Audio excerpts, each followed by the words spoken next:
When Tommy Haas beat Fed, most fans were terrified. Yes, they were. They came up brave FedHead to save the day. And the fans had hope. Oh, thank you. Thanks to Mr. Goat. So soft. The coffee tennis guy said it would be okay. Now Roger's got 19. We're all believers. Rafa couldn't play. Vamos! FedHeads don't mind. Joker needs a break. Vern needs one too. You gotta do what you've got to do. You're Roger taught us that too.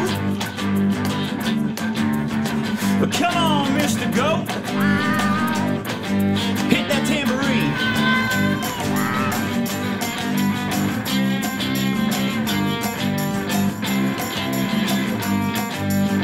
The coffee tennis guy said it'd be okay. Roger's got 19. We're all believers. Rafa couldn't play. Hey! Yeah, we don't mind. No. I said a 1, 2, and 3, 4. 1, 2, 3, 4, 5, 6, 7, 8. Yeah. Oh, thank you very much. No problem. All right, now hit the real music.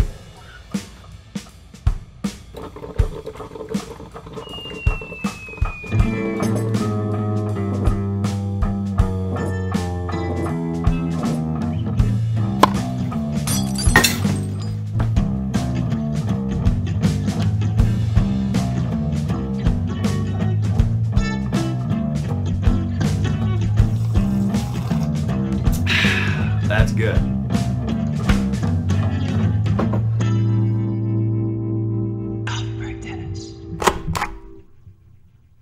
Thank you for tuning in to Coffee Break Tennis, the fastest growing tennis talk show in the world. Excuse me. The home base for FedHeads. And FedHeads, I got something special for you guys today. In honor of Roger Federer's 19th major win, record-setting 19th major win, the Coffee Break original FedHead t-shirt that I'm wearing right now is available to you. That's right, guys. So, of course, in honor of number 19, it's going to be $19.99. The 19 for the majors, and the $19.99 representing the first year that Roger went to Wimbledon, where this all started. So if you want to party like it's $19.99, click right here. It's limited supplies, $19.99, like I said, plus shipping. This is a limited deal. We're only going to do it for a couple days, and then Coffee Break tennis shirts will be a little bit more than that. But for now, the next couple days, click right here, like I said, get your original FedHead t-shirt, and it'll help support all the hard work I put into this show that I thank you guys very much for watching, commenting, and being a part of. So let's get into today's show. It's going to be a short and sweet show, but I want to talk about the match, I want to talk about a couple stats, and I want to talk about some interesting quotes from Roger and also from Patrick McEnroe. He's up first. So right after the match was over, right, Roger had just won the record-setting 8th Wimbledon title, and also record-setting 19th major. So great job, good day's work, Roger. Patrick McEnroe said something that really stood out to me. He said, if you would have asked me a year ago if Roger was going to win another major, my answer would be no. And if you ask me now, right now, if Roger will not win another major, my answer is heck no.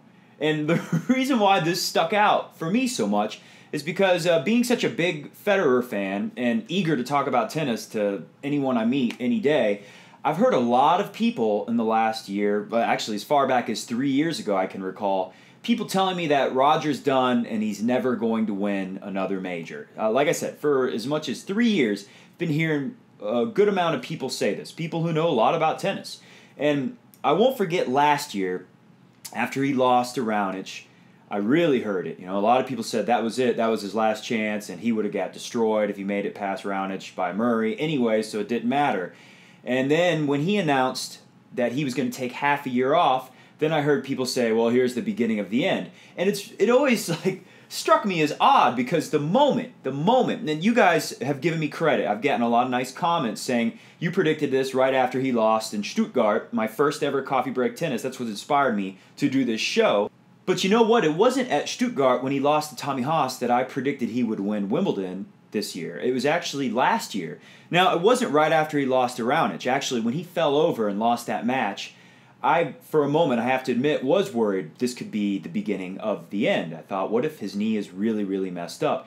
But then he got up. That wasn't the very end of the match, and he kept playing tough, and he was moving well enough for me to think, okay, he's not ruined, right? His leg isn't totally broken. He's going to be healthy again.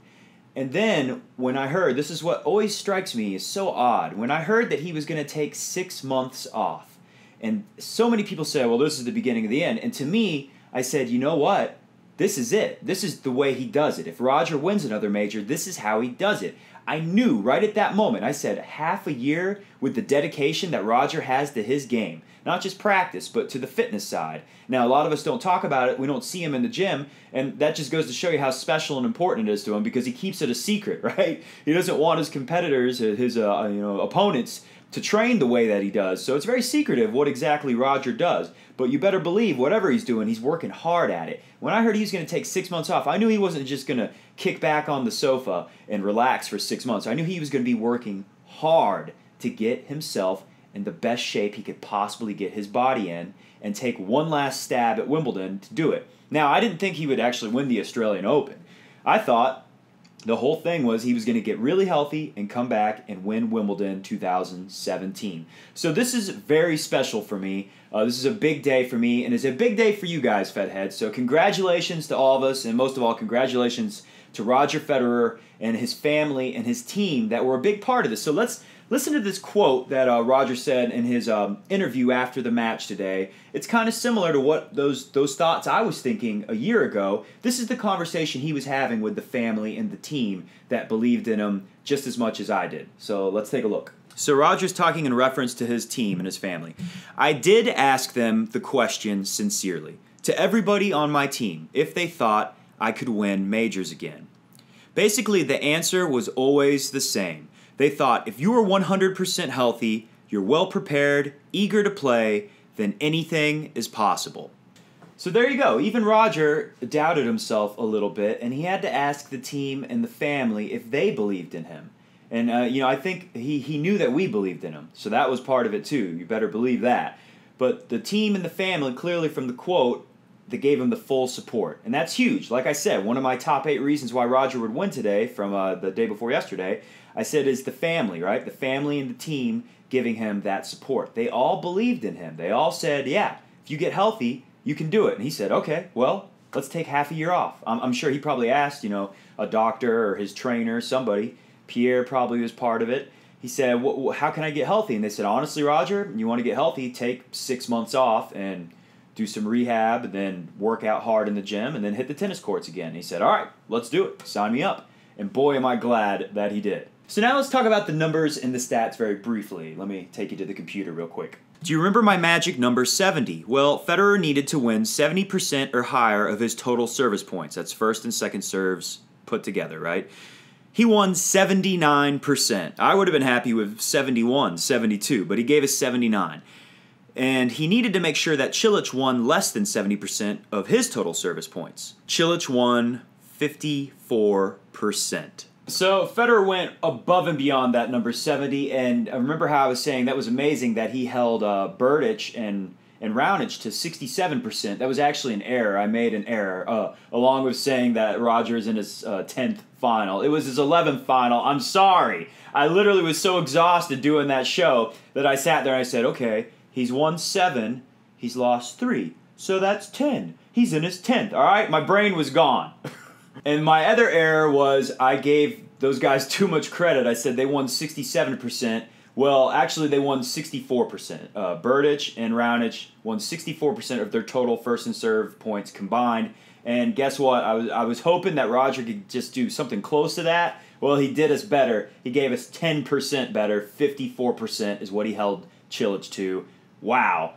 That goes to show you why this was an easy win. Now, Cilic was clearly injured, right? He had the blister on his, I think it was his left foot. And, some Fed haters are going to use that to try to diminish Roger's accomplishment at Wimbledon this year. And that just doesn't hold up for me. For one, it's still tough. How many times have we heard the commentators say when one player's injured, the other player is in a little bit of danger because it's easy to let your guard down. And these guys are pro tennis players, you know, even with an injury. If it's not too serious, they can still play well. And the best thing I can give you, the best example, is last year Wimbledon quarterfinals when Cilic was playing great and was definitely healthy, and Roger was dealing with an injury that was much more serious than a blister with his messed up, recently surgically repaired knee.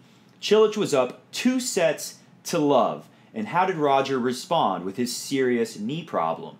He came back and won in an epic 5-setter. And then what did he do less than 48 hours later? He did it all over again with Raonic, except fell just a little short. But as you guys remember, he almost won that match. Now, I feel bad for Cilic fans. I feel bad for Cilic. He's a really nice guy. Obviously, I'm happy that Roger won, and I'll take it any way that I can get it. But you know what, Cilic fans and Cilic yourself, great job, great tournament. You're a younger guy, and I have faith that you'll have another chance in a Wimbledon final.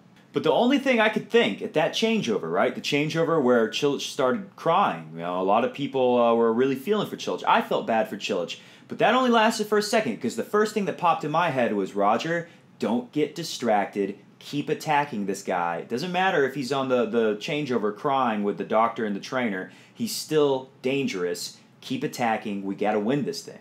Listen to what Roger said after the match was over. It's actually pretty similar to what I was thinking.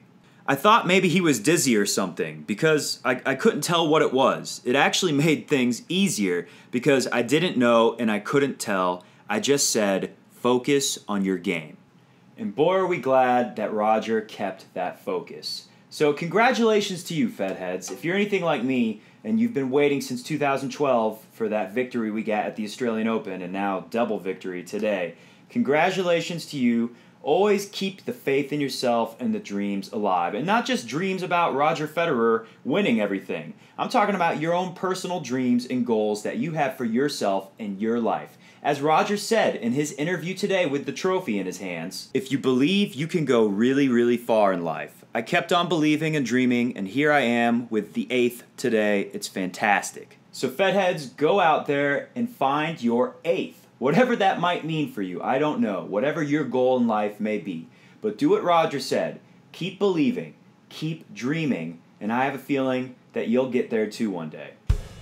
As for me, well, I'll keep believing and dreaming, but that's all the time for me today, folks. It's been a lot of fun. Also, don't forget, if you want to party like it's 1999, my Coffee Break Tennis Original FedHead shirt is available. Click right there. You can buy one of these babies for $19.99, the 19 for the major count, and the 99 for the year where it all started, Roger's first Wimbledon. Make sure you click right there and get your very own Coffee Break Tennis t-shirt like me. Limited supply, so act quickly. We don't have a ton of these things. Like I said, I will be back, guys. This is not the end. We're gonna either do a weekly or a bi-weekly show. I'm not sure yet. We'll cover the tennis news. We'll always cover Federer. And we're gonna talk about hot topics. So if you guys have any suggestions, comment below and tell me what would you want me to do a show on. Any tennis topic, anything. I mean, it doesn't even have to be tennis. Just tell me what you guys think would be interesting for me to get on here and talk about. Well, it's been a lot of fun, FedHeads. It's been a great tournament. That's good. In fact, it's sweeter than it's ever tasted before. I'll see you guys soon, and always believe.